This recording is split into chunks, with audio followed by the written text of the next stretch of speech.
What's up, guys? Welcome to the Peer Review Podcast. My name is Caleb Davis, and just to start us off, happy Monday. And I just wanted to get on here today and just talk a bit about the whole Morant situation.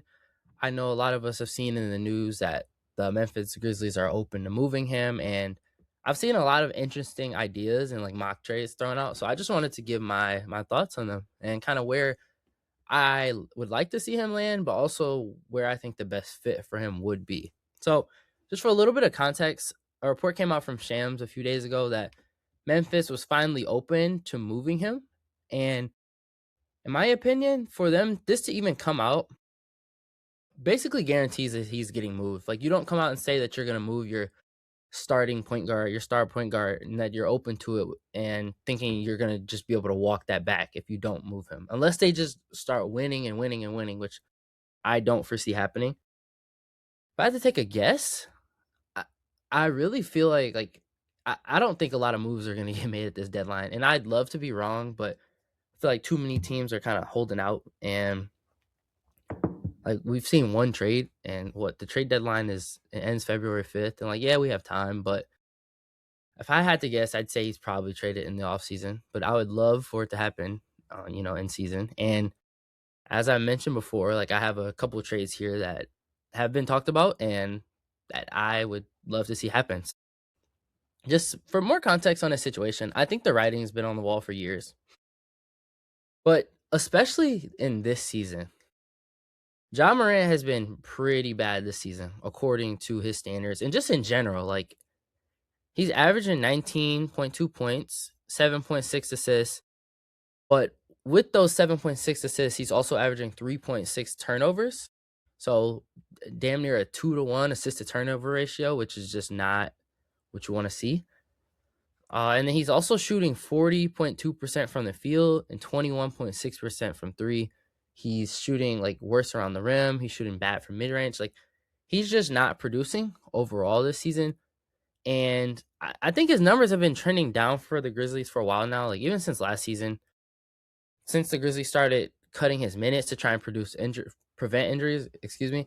And by the way, I don't think this has helped prevent injuries.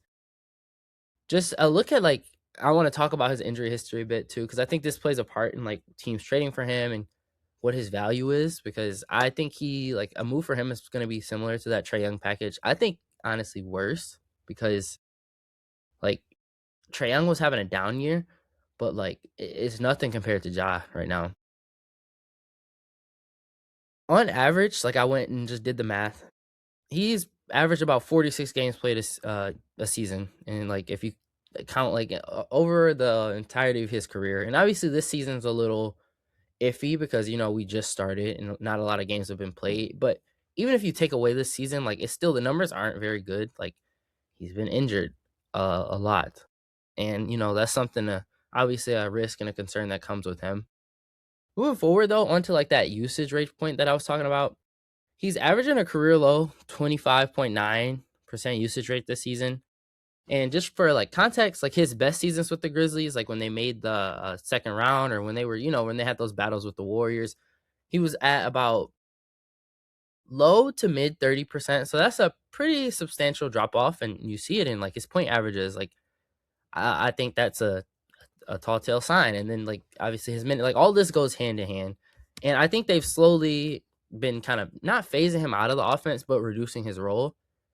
And in turn, I think that like if you're gonna move him, this has kind of shot his value down, which it's probably better for him because the team that's trading for you gives up a lot less, but it's not as good for the Wolves. And I just think they need to blow it up. But that's a whole another conversation. Just as far as his contract, he's making about $39 million a year all the way through the 2027-2028 season. So you'd have him locked in for a couple years. Some of the destinations that have been linked, the main three that you keep hearing are Sacramento, Minnesota, and Miami. And then I've seen a couple reports thrown out about like the Bucks in Toronto, and I'm just gonna scratch both the Bucks and the Raptors off now. The Bucks, I think pairing Giannis and Morant would be like very similar to that like LeBron and Russell Westbrook lineups we saw with the Lakers years ago. Except I think LeBron and Russ were both better shooters and are better shooters than Giannis and Ja respectively.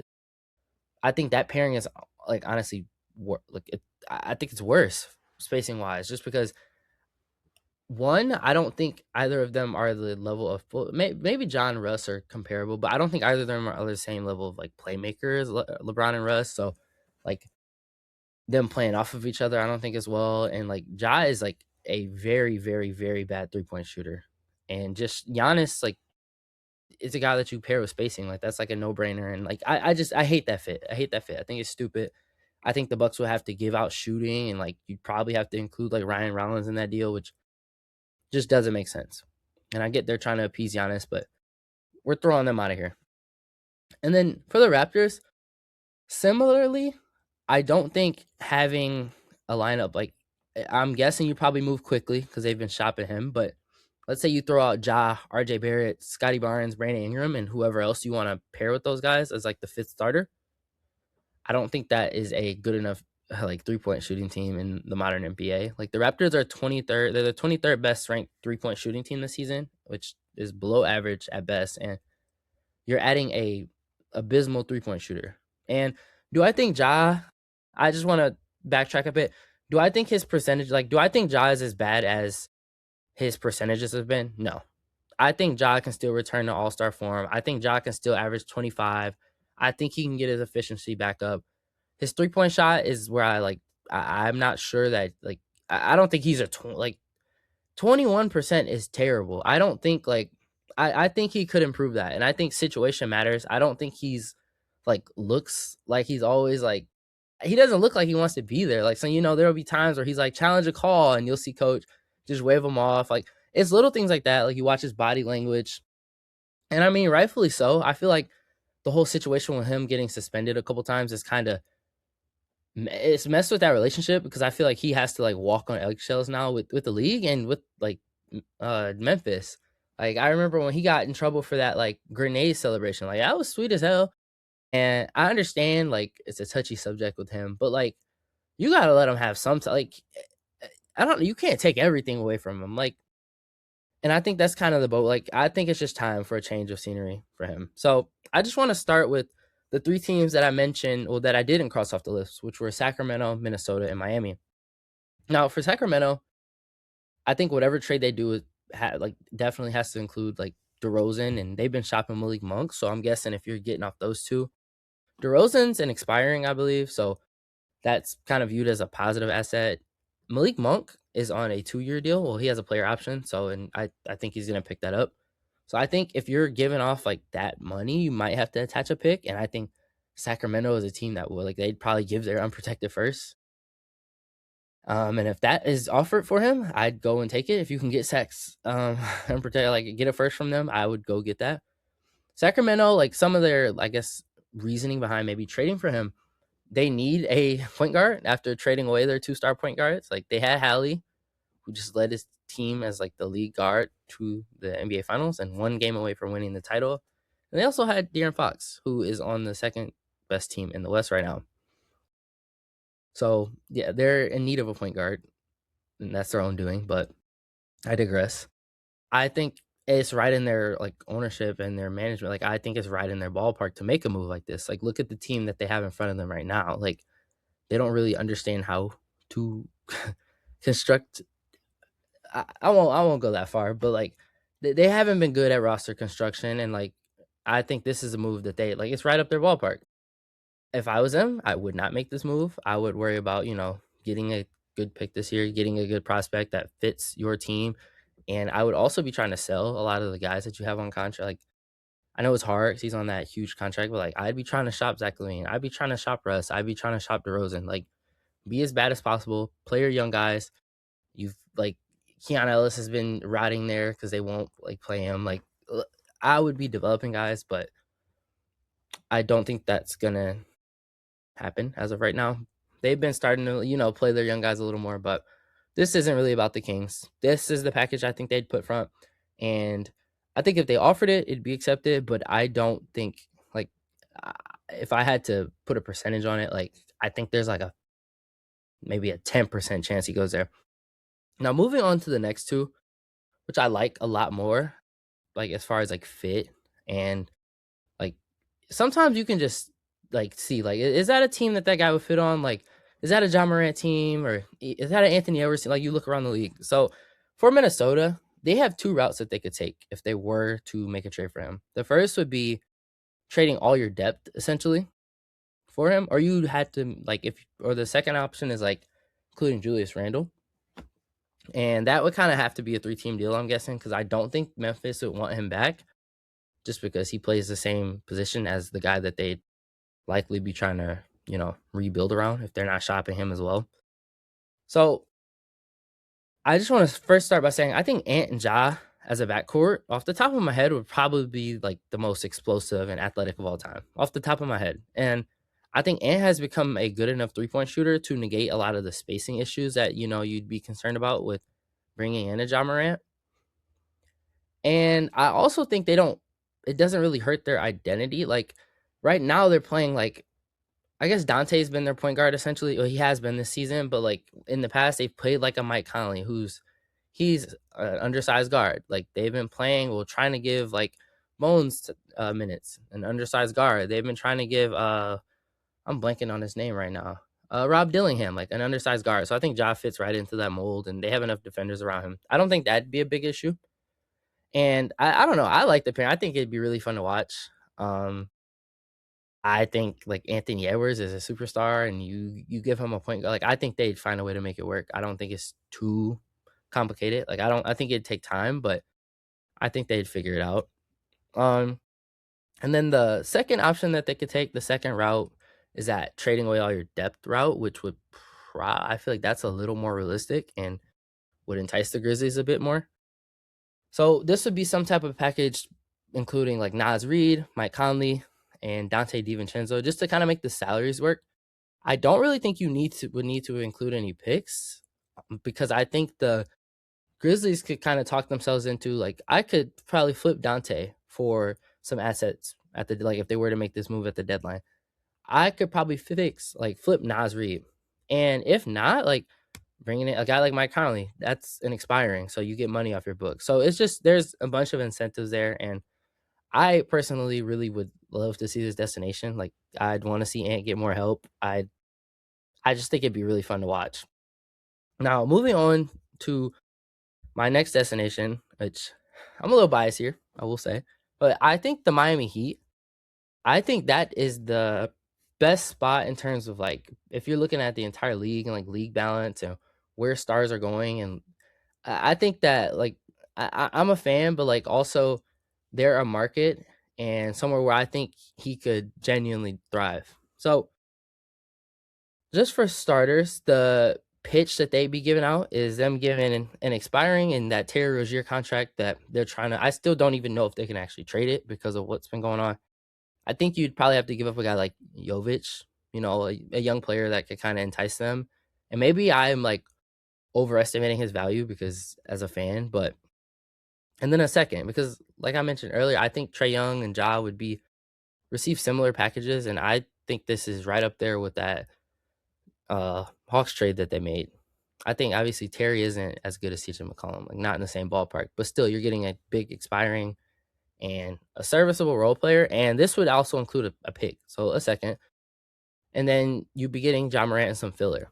Now, why I think Miami and why do I love this destination the most? Like, I think the first thing is any team trading for Ja Morant needs to have a need at point guard, and that is not super common in the league. Like, there are a bunch of good point guards and centers. Most teams are looking for wings. So Miami is one of the few teams in the league that have not had a true start. Like, Davion Mitchell has been very good, and he's been good as a starter, but they haven't had a true star like point guard in a long time. Like, the last, like, I'd say he wasn't a star, but the very good role player point guard was like Dragic. Like, they've had like Gabe Vincent. Like, they haven't had a guy. Tyler Hero's been running point guard, and I don't think that, like, you're playing him out of position. That's the first thing. So you're bringing back a point guard kind of for your future. I think Miami has like the coaching and like the system in place with like Pat Riley and Spo, and I don't think Ja just I don't want to say has an issue with authority. Like, I don't think that's really what it is. Like, he's a star player in the league. Like, Guys are going to have egos, but I don't think he's going to, especially coming to a new situation, I don't think there's going to be like this big clash. I think he's probably going to be wanting to restore his reputation. He's in a new market, and I think he'd want to get things off like on the right hand, on the right foot. So whatever guidance they're offering him, I think he'd be more than open to kind of, soaking that in. I think it's a box office destination. He goes to Miami, he immediately essentially becomes like the face of the team. I think that would just be like awesome to see. Like I think when big markets have stars, it's good for the league. Like it just brings in, and I don't really care about the league's revenue or like I don't care about none of that. But I'm just saying it gives people something to talk about.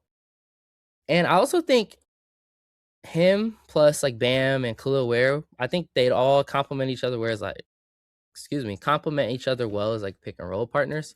And I think they'd be able to cover for him defensively. It hasn't materialized them too defensively this season, but I think over time, like they'd be able to figure it out. They're both Khalil is a great stretch big. Bam is becoming a lot better at shooting threes, and so it wouldn't be like a thing where you wouldn't have spacing with him out there. And the biggest thing I keep coming back to is that they just need a point guard, and I feel like they are a team that's probably desperate enough to make a move for him, just because how they've been this like they're back in that playing mix, they're back, floating around 500, and like it's like the fifth season in a row. Like you can't just keep running it back. And I think that's kind of where their headspace would be at if this move were to materialize. Now, one more kind of sneaky destination I'd be really interested in seeing is him going to Phoenix. Now, they're winning right now, so I think this is very unlikely. Very, very unlikely. But a move for him would have to probably center around Jalen Green because one, I don't think Devin Booker and Jalen Green are like I think Jalen Green is like a worse version of what Devin Booker is. Like without the playmaking. Like it just doesn't really make sense. Like he's a scoring guard. You trade for Ja, you're able to move Devin Booker back to his natural position as shooting guard. I think Phoenix has the defensive personnel. Like that's what you got to look at with a lot of these teams. Like, can they cover for him defensively? And I just I think he like that's one of those teams where I'm like, okay, I can see Ja Morant in Phoenix. Like you can picture that. I think there would be spacing concerns because with him and Devin Booker, because Devin Booker has not been good shooting the three this season and wasn't great last season. And so that means you'd have a starting point guard and shooting guard shooting like in the 20s from three. So that's a little scary. But if Book returned, because Devin Booker is a good shooter, I'm not like I think eventually he'll come back to some positive regression, hopefully. But I just think that would be a really awesome pairing. I think they like it on paper it looks really good, and I don't know. I'm just ready for some trades to kick off. I'm ready to see some guys move around the league. Like I'm tired of these boring ass trade deadlines where nothing's going on. So I got my fingers crossed that a move is made, and who knows? Maybe tonight we'll get a report from Shams that he's been moved. Maybe a week from now we'll see some movement around the league, but who knows? We just got to keep our fingers crossed. But that's all I have for today. Thank you so much for tuning in to the Peer Review Podcast. And leave a comment down below. Where do you think Ja Morant lands? Do you think he's moved? Do you think he's even worth it? Like, can he even rehab his value? Let me know in the comments. Thank you all for tuning in. And this is the Peer Review signing off.